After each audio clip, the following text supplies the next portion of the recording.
جس میں رسول پاک صلی اللہ علیہ وآلہ وسلم کی ذات اقدس نے ارشاد فرمایا، جس نے اپنے والدین یا ان دونوں میں سے کسی ایک کی قبر کی ہر جمعے کو زیارت کی، اللہ تعالیٰ اس کے گناہوں کو معاف فرما دیتے ہیں اور اسے فرما برداروں میں لکھ دیتے ہیں۔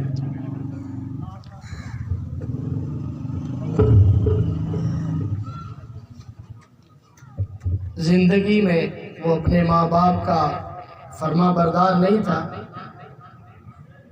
نافرمان تھا، لیکن وہ ہر جمعے حاضری دیتا رہا باپ کی قبر پر، ماں کی قبر پر۔ اللہ تعالیٰ اس ہر جمعے کی حاضری کی برکت سے اسے فرما برداروں میں لکھ دے۔ مختصر سی بات ہوگی، صرف آپ احباب کی توجہ چاہیے۔ ہو سکتا ہے کوئی بات اللہ میرے دل میں ڈال دے یا آپ کے دل میں ڈال دے، انسان کی زندگی کی کایا پلٹ جائے۔ ہم سارے محتاج ہیں،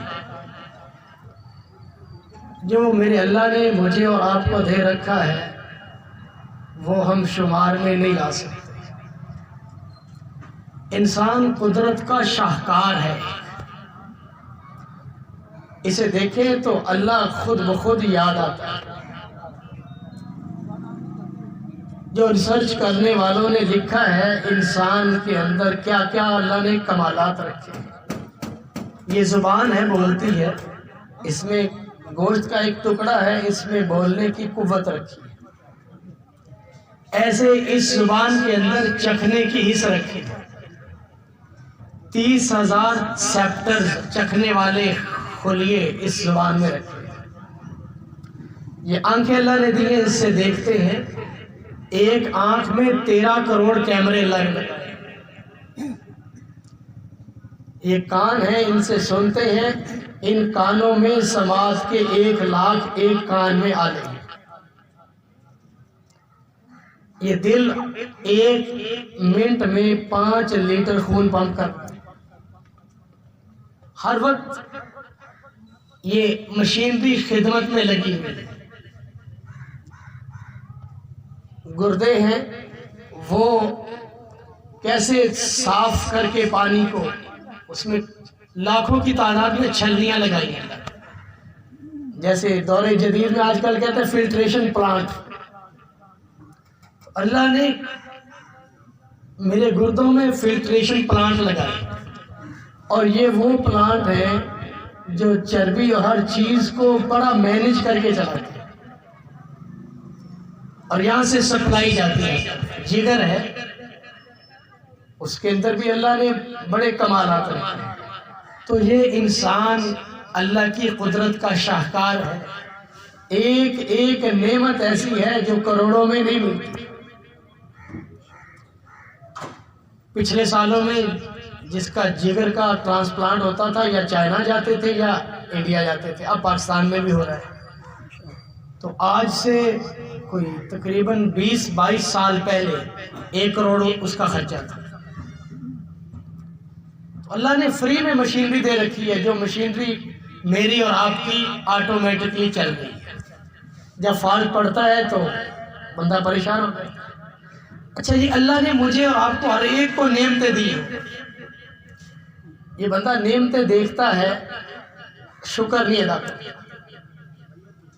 ایک بزرگ تھے، ان کو پیشاب کی تکلیف ہو گئی۔ پیشاب بڑا تکلیف سے آئے، جنہیں یہ معاملہ پیش آتا ہے وہی جانتے ہیں۔ تو کسی نے ان سے کہا کہ آپ نے ساری زندگی عبادت کی اور اللہ اللہ کرنے والے، اور آپ کے اوپر تکلیف آ گئی۔ تکلیف تو کسی پہ بھی آ سکتی ہے، تکلیف تو تکلیف ہوتی ہے۔ بس اوقات میرا مالک بندے کو مرض میں مبتلا کر کے آزماتا ہے، اور بس اوقات یوں ہوتا ہے کوئی نیک بندہ ہے، اس کے اوپر بیماری آ جائے تو اللہ تعالیٰ اس کو کوئی درجہ دینا چاہتے ہیں۔ اعمال اس قابل نہیں کہ بندہ اس درجے پہ پہنچے، میرا مالک تکلیف دے کے اس درجے پہ پہنچا دیتا ہے۔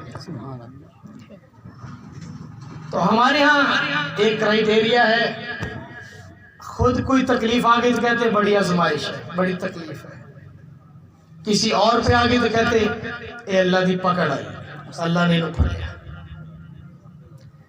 ہو سکتا ہے اس کے اللہ درجے بلند کر لے، بیماری تو بندے کو گناہوں سے پاک کر دیتی ہے، بیماری بھی نعمت ہے، مانگنی نہیں چاہیے، آ جائے تو اللہ سے یہی کہنا چاہیے اللہ اس بیماری کو دور فرما دے۔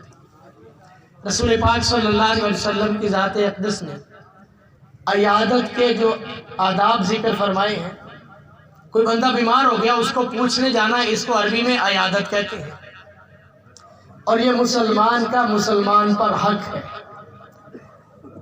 جب کوئی بندہ کسی مریض کی بیمار پرسی کے لیے جائے تو یہ نیت کر کے جائے کہ یہ میرا مسلمان بھائی ہے، اس کا میرے اوپر حق ہے، میں اللہ کے لیے جا رہا ہوں اس کا پتہ کرنے کے لیے، اس لیے نہیں جا رہا کہ وہ ہماری طرف آئے تھے ہم ان کی طرف جا رہے ہیں،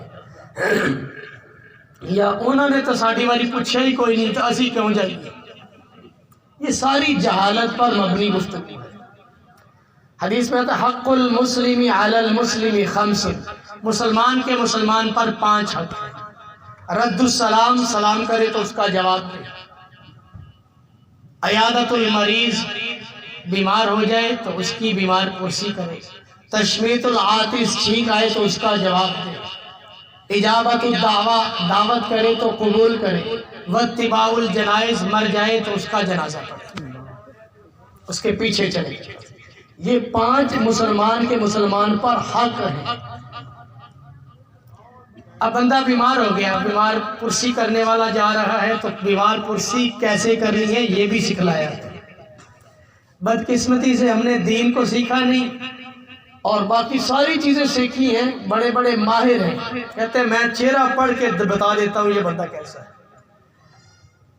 تو رسول پاک صلی اللہ علیہ وسلم کی ذات اقدس جب کسی بیمار کی بیمار پرسی کے لیے تشریف لے جاتے، رسول پاک صلی اللہ علیہ وسلم کی ذات اقدس کے متعلق آتا ہے آپ پیدل بھی تشریف لے جاتے تھے، سواری پہ بھی چلے جاتے تھے، اور غریب صحابی کے گھر بھی چلے جاتے تھے، اور جو مالدار تھے ان کے گھر بھی چلے جاتے تھے، کوئی فرق نہیں تھا کہ یہ امیر ہے یہ غریب ہے۔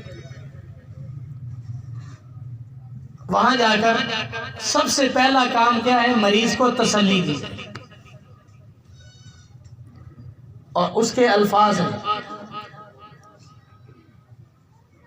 لا بأس طہور ان شاء اللہ اسأل اللہ العظیم رب العرش العظیم ان یشفیک، یہ 7 مرتبہ پڑھ کے اس پہ دم فرما دیتے ہیں، اور یہ ایسا عمل ہے جو ساری امت کو آقا علیہ السلام دے کر گئے ہیں۔ لوگ پوچھتے ہیں یہ اس کی اجازت ہے؟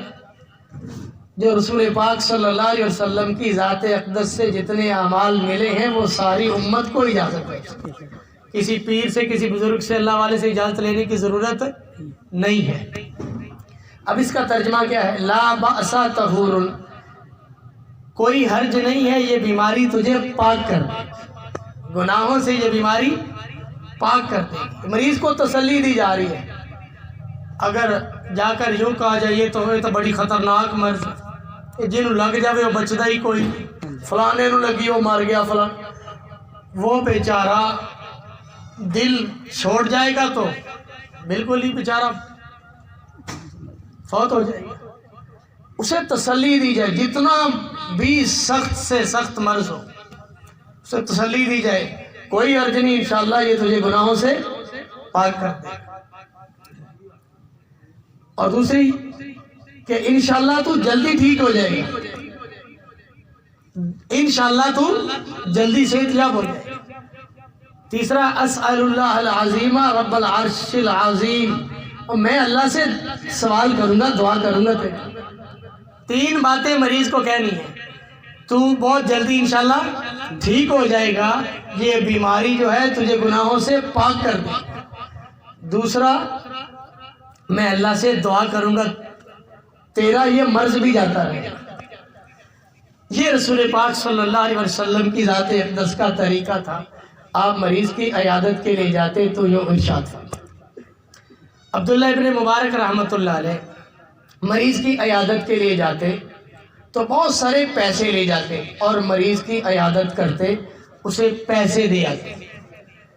کس لیے؟ ہو سکتا ہے اسے کسی دوائی کی ضرورت ہے, اسے اچھی خوراک کی ضرورت ہے, وہ اس پیسوں سے اپنی وہ ضرورت پوری کرے گا جو اس کی اس وقت کی ضرورت ہے. آج کل تو علاج بڑے مہنگے ہیں, لوگ پھول لے جاتے ہیں, گلدستہ پھولوں کا, وہ چوتھے دن یا تیسرے دن وہ پھولوں کا گلدستہ روڑی پہ پڑا ہوتا ہے. ہم تو نکالی میں وہ جیسے یورپ والے ان کی نکالی مکھی پہ مکھی مار رہے ہیں, جیسے وہ کر رہے ہیں ہم بھی وہی کیوں کر رہے ہیں. بھائی اگر لے کے جانا ہے, وہ بیچارہ فروٹ نہیں کھا سکتا تو اس کے لیے نہ لے کے جاؤ. اب فروٹ کون کھاتے ہیں؟ جو ساتھ دائیں بائیں بیٹھے ہوئے ہیں, جو آ رہا ہے اس کو فروٹ کھلا رہے ہیں. نہیں کچھ لے جا سکتے تو ویسے بھی جا سکتے ہیں, کوئی منع نہیں ہے. اگر آپ کے اندر ہمدردی کا جذبہ ہے تو آپ کچھ نہ کچھ پیسے دے کے آئیں, اور اس نیت سے دے کے آئیں کہ میں یہ ہدیہ دے رہا ہوں, اپنے مسلمان بھائی کو ہدیہ دے رہا ہوں. سارے دوستان کہنا بھی ذرا آگے آ جان, پیچھے کلیم بھائی تھوڑا تھوڑا آگے سارے احباب تشریف لے آئیں, پیچھے جگہ نہیں ہے. اللہ پاک آپ سے راضی ہو جائے, ہمت کر لیں تھوڑی تھوڑی. آ جائیں آ جائیں آ جائیں, آگے آ جائیں.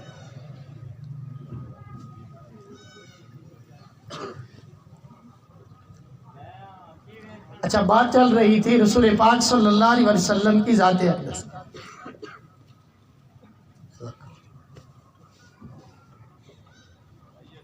اللہ نے مجھے جو کچھ دے رکھا ہے اس میں میرا کوئی کمال نہیں ہے. بعض لوگ کہتے ہیں میری محنت اور میرے اندر بڑی استعداد ہے, بڑا میں ماہر ہوں, بڑا پڑھا لکھا ہوں. اچھا, بہت سارے ہم نے اپنی آنکھوں سے دیکھے ہیں, انگوٹھا چھاپ ہے, سائن سگنیچر نہیں کر سکتے. انہوں نے MBA کیے ہوئے لوگ ملازم رکھے. روزی کا تعلق تعلیم سے نہیں ہے, ایک ذریعہ ہے, تعلیم سے روزی کا کوئی تعلق نہیں. یہاں پاک ایونیو میں ہے, کنٹرول شیڈ ہے اس کے, اور انگوٹھا چھاپ ہے. ایسے بہت ساری مثالیں ہیں, آپ لوگ بھی جانتے ہوں گے. روزی کا تعلق تعلیم سے نہیں ہے. ہاں, روزی میں برکات کے ذرائع ہیں. ان میں ایک ذریعہ ماں باپ کی دعائیں ہیں. ماں باپ کی دعائیں لیں تو یہ بندہ دنیا میں لوگ دیکھتے ہیں, اس کے لوگ پیچھے پیچھے کرتے ہیں, صرف ماں باپ کی دعائیں پیچھے. آج ہمارا المیہ یہ ہے کہ ماں باپ کی قدر پہلے نہیں ہوتی جب وہ زندہ ہوتے ہیں. جب وہ فوت ہو جاتے ہیں تو نعت خواں شعر پڑھتا ہے ماں کی شان میں, باپ کی شان میں, پھر آنسو گرا رہا ہوتا ہے. کتنے ظالم ہیں ہم لوگ. جب زندہ تھے تو پوچھا نہیں, اور جب دنیا سے چلے گئے تو پھر ہم بہت کچھ کرنے کے لیے تیار. خدا را جن کی ہاں یہ دولت ہے, یہ قدر کر لیں ہم لوگ. یہ دولت دوبارہ نہیں ملے گی. آقا علیہ الصلوۃ والسلام کی ذات اقدس نے ارشاد فرمایا, باپ جنت کا دروازہ ہے, اور جنت میں دروازے کے بغیر تو جا ہی نہیں سکتا. اب اس باپ کی قدر نہیں ہے.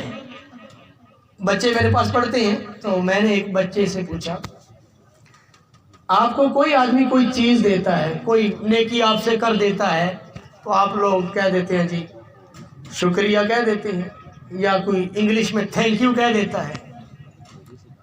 اور جو دین کے ساتھ کچھ مناسبت رکھتے ہیں وہ کہتے ہیں جزاک اللہ خیرا. آقا علیہ السلام نے یہ سکھلایا ہے. شکریہ, تھینک یو, اس کا مطلب صرف شکریہ ہے بس. جزاک اللہ خیرا, اللہ تعالیٰ تجھے اس کا اچھا بدلہ دے, یہ ایک دعا بھی ہے, اور اس کا شکریہ بھی ادا ہو گیا. اللہ تجھے اس کا اچھا بدلہ دے. میں نے بچوں سے پوچھا کہ آپ نے کبھی اپنے ماں باپ کو بھی جزاک اللہ خیرا کہا ہے؟ کہتے نہیں جی, کبھی نہیں کہا. میری اور آپ کی دعاؤں کے سب سے زیادہ مستحق کون ہیں؟ میرے محسنین میرے ماں باپ ہیں. ان سے زیادہ میرا کوئی قریبی نہیں ہے, اور سب سے زیادہ حق ان کا ہے میرے اوپر. ماں بیچاری سارا دن روٹیاں پکاتی ہے، برتن دھوتی ہے، کپڑے دھو رہی ہے، استری کر کے دے رہی ہے، ناز نخرے برداشت کر رہی ہے، اور اس ماں کو جب روٹی لاتی کبھی نہیں کہا جزاک اللہ خیرا۔ جو باپ دن رات محنت کرتا ہے، مزدوری کرتا ہے، وہ بیچارہ گھر میں فروٹ لے کے جا رہا ہے، وہ گوشت لے کے جا رہا ہے، سارے سامان لا رہا ہے، آپ کے کپڑے لا رہا ہے، اس کو کبھی نہیں کہا جزاک اللہ خیرا۔ یہ بد نصیبی ہے میری اور اس میں میرا اور آپ کا کردار زیادہ ہے، کیونکہ میں نے اور آپ نے دین بچوں کو سکھایا ہی نہیں۔ جب سکھایا نہیں تو پھر توقع ہم کس چیز کی کریں گے؟ جو بیج لگائیں گے، گندم لگائیں گے تو گندم اگے گی، پتھر اوپر پھینکے تو پتھر ہی آئے گا، ہیرا تھوڑا بن جائے گا۔ جو تربیت ہم اپنی اولاد کو دے رہے ہیں وہی اولاد بنے گی۔ پرائیویٹ اسکولوں میں جا کے دیکھیں کیا ہو رہا ہے۔ ہم اپنی اولاد کو، یہ میرا بچہ جی بیکن ہاؤس میں پڑھ رہا ہے، کوئی کہہ رہا ہے میرا بچہ سٹی اسکول میں پڑھ رہا ہے، کوئی کہتا ہے جی میرا بچہ الائٹ میں پڑھ رہا ہے، اور اچھے اچھے مہنگے مہنگے اسکولوں کے نام لیتے ہیں۔ کبھی دیکھا وہاں کیا ہو رہا ہے جا کے؟ وہاں میوزک والا سر ہے، وہ بچوں کو وہ پیانو بجا بجا کے بچوں کو گانے اور ایسی چیزیں سکھاتے ہیں۔ آپ ایمانداری سے بتائیں، آپ میں بڑے پڑھے لکھے پرانے بھی ہیں نئے بھی ہیں، تعلیم کا میوزک کے ساتھ کوئی تعلق ہے؟ دور جدید میں بھی تعلیم کا میوزک کے ساتھ کچھ تعلق نہیں ہے، ایک ذرے کا بھی نہیں ہے۔ پھر ہماری نسل کو یہ کدھر لگا رہے ہیں؟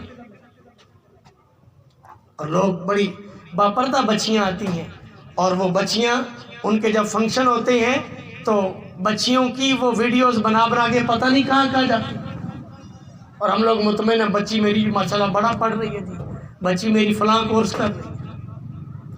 اس کے دین کی فکر سب سے پہلے کریں، بالکل نہ پڑھائیں اگر آپ کو ماحول نہیں ملتا، اس کو قرآن پڑھائیں، گھر میں پڑھا لیں، امتحان کسی ٹیوشن آپ کے جاننے والے ہیں ٹیوشن پڑھا لیں، اس کو امتحان دلوا دیں۔ کوئی ضرورت نہیں ہے بچی کو آپ غیروں کے حوالے کر دیں۔ بچی اسکول جاتی ہے پھر وہاں سے پتہ نہیں کدھر چلی جاتی ہے۔ یہ حالات ہمارے سامنے ہیں اور ہم لوگوں نے آنکھیں بند کی ہوئی ہیں۔ تو تعلیم و تربیت بہت ضروری ہے۔ فرمایا باپ ہے، باپ سے پہلے نہ بیٹھو، باپ کو نام لے کے نہ پکارو، باپ کے آگے نہ چلو۔ یہ باتیں کبھی میں نے اپنے بچے کو سکھائی نہیں۔ پہلے پرانے لوگ ہوتے تھے، چارپائی بچھی ہوتی تھی، لوگ بڑے آدمی کے سرانے نہیں بیٹھتے تھے، ایسے ہی ہے نا جی۔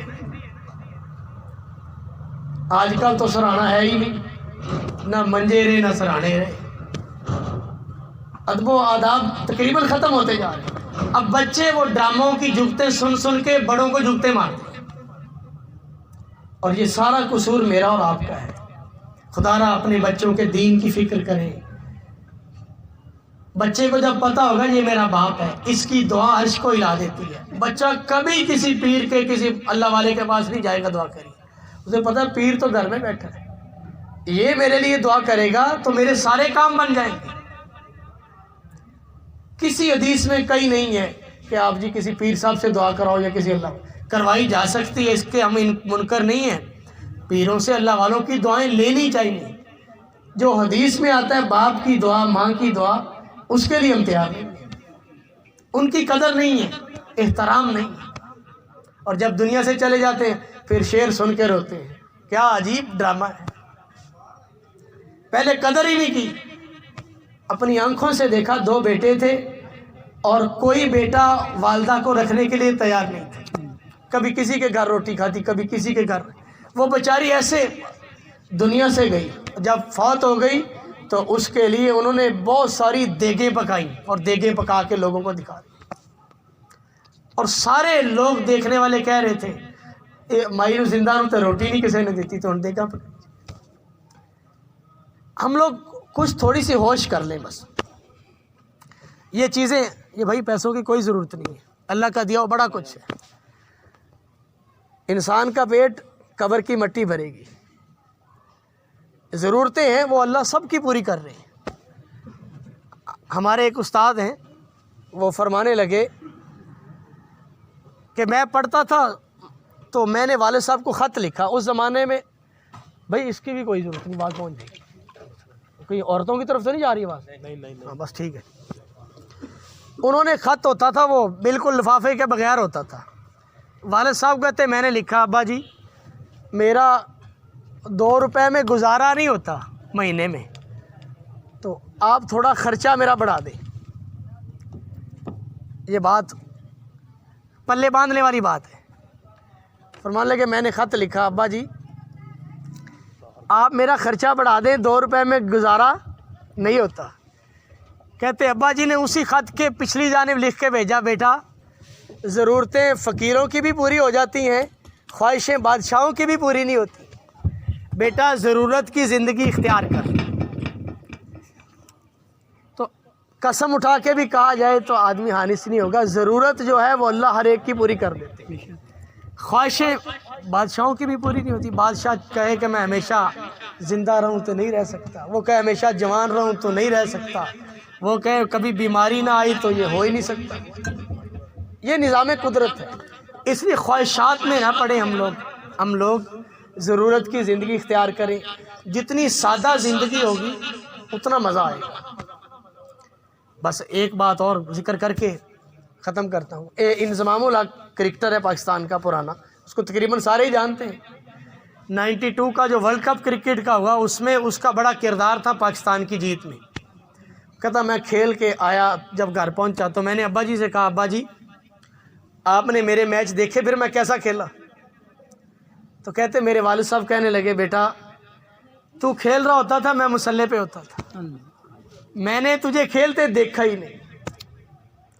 کہتے تب پتہ چلا باپ کیا ہوتا ہے. تو باپ ہوتا ہے. باپ وہ درخت ہوتا ہے جو آپ کو چھاؤں بخش کر خود دھوپ جھیلتا ہے.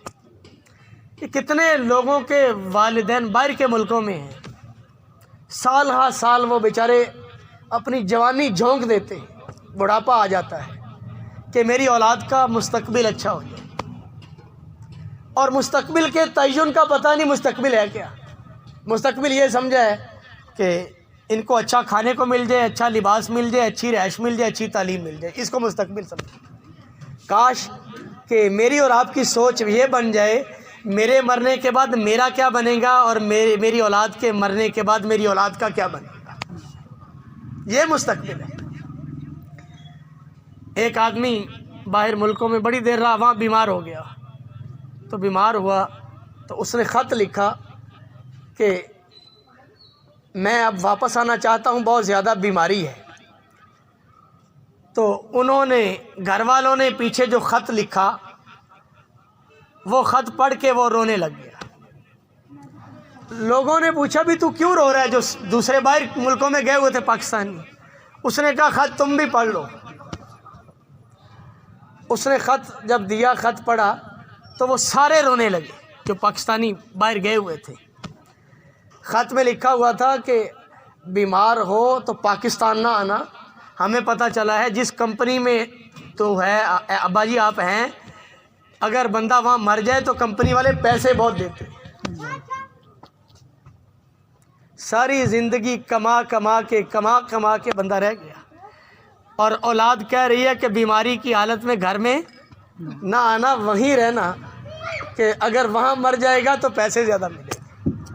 نعرہ تکبیر, نعرہ رسالت, نعرہ حیدری, اللہ محمد چار یار حاجی خواجہ قطب فرید.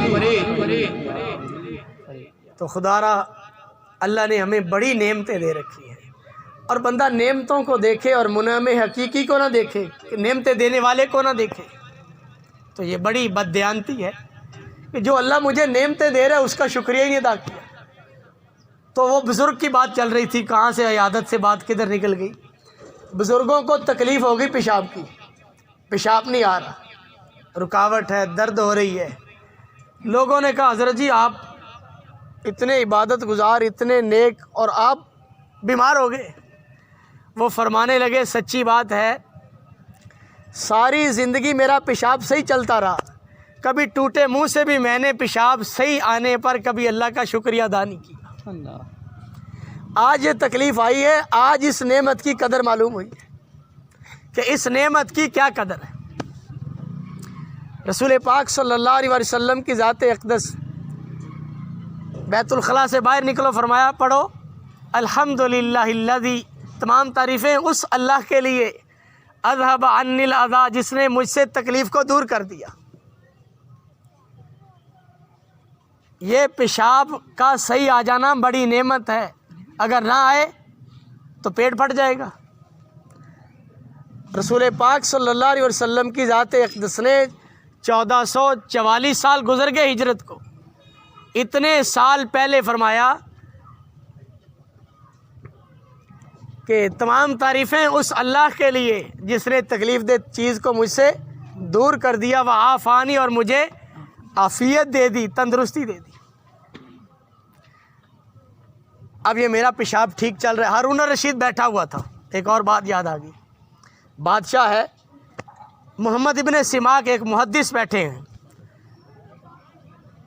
تو وہ کہنے لگا، ہارون الرشید جس کی بادشاہی پورے برصغیر بڑی لمبی بادشاہت تھی، کہنے لگا کوئی نصیحت کرو۔ تو محمد ابن سماک رحمۃ اللہ علیہ نے دیکھا ہارون الرشید کے سامنے پانی کا گلاس ہے، آدھا گلاس پانی، فرمانے لگے اگر تجھے یہ آدھا گلاس پانی کا نہ ملے تو کیا کرے گا؟ پانی سے زندگی، پانی نہیں تو موت ہے۔ ہارون الرشید کہنے لگا پانی نہیں ملے گا تو آدھی بادشاہ دے کے پانی لے لوں گا۔ کہا پی لو پانی، پی لیا۔ کہنے لگے اگر یہ پانی تیرے پیٹ میں جا کے رک جائے، نکلے نہ، پھر کیا کرے گا؟ کہنے لگا باقی آدھی بادشاہ دے کے پیشاب چالو کراؤں گا۔ تو محمد ابن سماک رحمۃ اللہ علیہ فرمانے لگے جس بادشاہی کی قیمت چند گھونٹ پانی اور چند قطرے پیشاب ہو، اس کے لیے مالک کو ناراض نہیں کرنا چاہیے۔ اس کے پاس تو بادشاہ تھی، میرے اور آپ کے پاس تو کچھ بادشاہی بھی نہیں ہے۔ اس لیے میں اور آپ ابھی بیٹھے یہاں فیصلہ کریں کہ ہم نے اپنے مولا کو راضی کرنا ہے۔ میرا مالک ہے جس نے مجھے پیدا کیا، یہ سارا کچھ اس نے دیا ہے۔ انسان کے جسم میں جتنی یہ گرمی ہے وہ 25% منہ سے خارج ہوتی ہے، 75% گرمی یہ جسم کے مساموں سے نکلتی ہے۔ جہاں سے ہم دیکھتے ہیں کہ باریک باریک چشمے کی صورت میں پانی نکل رہا ہے، پسینہ آ رہا ہے، یہ گرمی خارج ہو رہی ہے۔ ایک صاحب کو ایک اللہ والے نے دیکھا کہ وہ بیچارہ منہ کھول کے سانس لے رہا ہے، پوچھا بھئی تجھے مسئلہ کیا، کیوں منہ کھول کے سانس؟ کہنے لگا میرے مسام بند ہیں، مجھے سانس نہیں صحیح طرح آتا، یا میں ٹھنڈے علاقے میں رہتا ہوں یا اے سی میں رہتا ہوں۔ کتنی بڑی نعمت ہے، ہم تھوڑا سا مشقت کا کام کرتے پسینہ آ جاتا ہے۔ ایک آدمی کو دیکھا منہ میں پچکاری مارتا ہے، تھوڑی دیر بعد کہا کیوں مارتا ہے پچکاری منہ میں؟ کہا منہ میں لعاب پیدا نہیں ہوتا، اگر منہ میں یہ پانی پیدا نہ ہو زبان لکڑی کی طرح سخت ہو جائے، بول بھی نہیں سکتا اور کوئی چیز کھا بھی نہیں سکتا۔ اللہ نے کیسا نظام بنا کے میرے لیے چلایا ہوا ہے اور چل رہا ہے، اور میں پھر بھی اس کی نافرمانیاں کر رہا ہوں۔ تو یہ نیت کر لے کہ ہم لوگ ہر حال میں جن کے والدین ہیں ان کی خدمت کریں اور ان کی خدمت کو سعادت سمجھیں، اپنے والدین کے پاؤں دبائیں، ان سے پوچھیں باجی کوئی خدمت۔ ایک باپ کہنے لگا ہمارے پاس تو لوگ جو بات بیان کرتے ہیں، آ کے لوگ دکھڑے سناتے ہیں، ہم سن لیتے ہیں، حالانکہ اس آدمی کی پینشن 40,000 سے اوپر ہے۔ کہتا میں 40,000 جتنے پیسے بچوں کے اوپر خرچ کرتا ہوں۔ ایک دن میں نے پینشن ساری بچوں کے اوپر لگا دی تو مجھے پیسوں کی ضرورت پڑی۔ میں نے ایک بیٹے سے کہا بیٹا 1000 روپیہ دینا، تو وہ کہنے لگا باجی تسی کی کرنے؟ کہنے لگا میں بڑا رویا کہ میں 40,000 ان پہ لگا کے بیٹھا ہوں، یہ مجھے کہہ رہا باجی 1000 تسی کی کرنا۔ ان سے پوچھیں، لینے کے لالچ میں پڑے ہوئے ہیں۔ اور ایک سب انجینئر ریٹائر ہے، وہ بیچارہ کہنے لگا میں اپنے بیٹے کے پاس، یہاں دوسرے کے پاس 2 بیٹے ہیں، حصے دے دیے سمجھ لو ہاتھ کاٹ کے دے دیے۔ جس نے پہلے دے دیا وہ بیچارہ اس کو پوچھتا کوئی نہیں، جو نہ دے کہتے ہیں یہ مرے گا تو کچھ ملے گا۔ اس لیے کچھ دے دیا جائے، کچھ اپنے پاس رکھا جائے، اصول یہی ہے۔ جو حالات ہیں لوگوں کے، وہ کہتا ہے میں نے اس سے دے دیے، اس بیٹے کے پاس رہ رہا ہوں لاہور، میں نے کہا بیٹا میں نے یہاں آنا ہے، میں نے مہینہ رہنا ہے، رہنے والا بھی سائی وال کا ہے، کہنا ابا جی پھر گھر دا سارا خرچہ تسی کرنا۔ کہتا میں نے کہا بیٹا میں 10,000 دے دوں گا مہینے کا، کہتا نہیں 10 نہیں، خرچہ سارے مہینے کا تسی کرنا۔ وہ کہتا بھی اصل قصور تو میرا ہے، جب ان کی تربیت کا زمانہ تھا ان کو تربیت کوئی نہیں کی، کمانے میں لگے رہے، اور اب یہ جوان ہیں، شادی شدہ ہیں، اب جتنی تربیت ہوئی ہے ان کے ذہنوں میں یہ پیسے سے ہی کام بنتا ہے، ان کو باپ کی کوئی ضرورت نہیں ہے، پیسے کی ضرورت ہے، وہ پیسے کی بات کر رہے ہیں۔ یہاں ایک اور گاؤں میں اس کے بیٹے نے باپ کے چہرے پہ تھپڑ مارا، باپ نے ساری زمین بیٹے کے نام لگا دی، اس کی پینشن میں 60-70 ہزار ہے، وہ پینشن بھی لگا رہا ہے، اس کے باوجود بیٹا۔ یہ حالات ہیں ہمارے، اور یہ جو میں نے بیان کیے تھوڑے ہیں، جو آپ لوگوں کے ذہنوں میں یہ اس سے زیادہ ہوں گے۔ اس لیے خدا را اپنی اولاد کو دین سکھائیں، اور باپ اگر خود نماز پڑھے گا تو اولاد پڑھے گی، اگر باپ خود پڑھے نہیں، لوگوں کو کہتا رہے بیٹوں کو پڑھو بھی پڑھو، ادھر نماز پڑھ کے آ رہا ہے، ادھر آ کے لوگوں کا حق کھا رہا ہے۔ اور ایک جگہ بیان کیا کہ آج کل لوگ بہنوں کو حصہ نہیں دیتے، یہ ہمارا المیہ ہے، قرآن نے ان کا حق مقرر کیا ہے، بیٹیوں کو بھی حصہ نہیں دیتے، بیٹوں کو دے دیتے۔ وہ ایک آدمی کھڑا ہو کہنے لگا جی آپ کہتے ہیں بیٹیوں کو نہیں دیتے، لوگ بھائیوں کو بھی حصہ نہیں دیتے۔ ایک ذہن بن گیا چیزوں سے، پیسوں سے میرے کام بنیں گے، یہ نہیں پتہ میں نے مر کے قبر میں جہاں جانا ہے وہاں کچھ نہیں ہے، مٹی ہے، وہیں جا کے روشن دان بھی نہیں ہے، ہوا کا انتظام کوئی نہیں، اور لائٹ کا انتظام کوئی نہیں، یہاں سے سارا کچھ لے کے جانا ہے۔ ایک اللہ والے کے پاس ایک آدمی آگے کہنے لگا حضرت دعا کریں، بڑے حالات خراب ہیں، بڑی تکلیف ہے۔ کہا جہاں اتنے لوگوں کی بد دعائیں ہوگی میری دعا کیا کام کرے گی؟ لوگوں کو ستانا چھوڑ دو، تکلیف نہ دو لوگوں کو۔ تو اس لیے اب ٹائم بھی زیادہ ہو چکا ہے، آپ احباب نے اتنی دیر برداشت کی، اس کی آپ سے معذرت چاہتا ہوں۔ اللہ تعالیٰ آپ کو انتہائی جزائے خیر نصیب فرمائے۔ وآخر دعوانا الحمدللہ۔ بسم اللہ الرحمن الرحیم۔ الحمد للہ رب العالمین والعاقبۃ للمتقین، یا اول الاولین یا آخر الآخرین، یا ذا القوۃ المتین، یا راحم المساکین، یا ارحم الراحمین، یا ارحم الراحمین، یا ارحم الراحمین، والصلاۃ والسلام علی سید الانبیاء والمرسلین۔ ربنا آتنا فی الدنیا حسنہ وفی الآخرۃ حسنہ وقنا عذاب النار۔ اے میرے مولا ہم سب کی حاضری قبول فرما۔ اے میرے مولا جو کچھ کہا سنا گیا، اے میرے مولا جو کچھ انہوں نے پڑھا اور جو کچھ انہوں نے اپنے ماں باپ کے لیے کیا، اے میرے مولا وہ ایصال ثواب کرتے ہیں اپنی بارگاہ میں قبول فرما۔ اے میرے مولا ان کے والدین کو اعلیٰ علیین میں ٹھکانہ نصیب فرما، کروٹ کروٹ راحت نصیب فرما۔ اے میرے مولا جنت الفردوس کی مہمانیاں نصیب فرما، اپنے ہاں کی خاص مہمانیاں نصیب فرما۔ اے میرے مولا جن کے والدین زندہ ہیں، اے میرے مولا انہیں ان کا حقیقی قدردان بنا، ان کی خدمت کر کے جنت کو کمانے والا بنا۔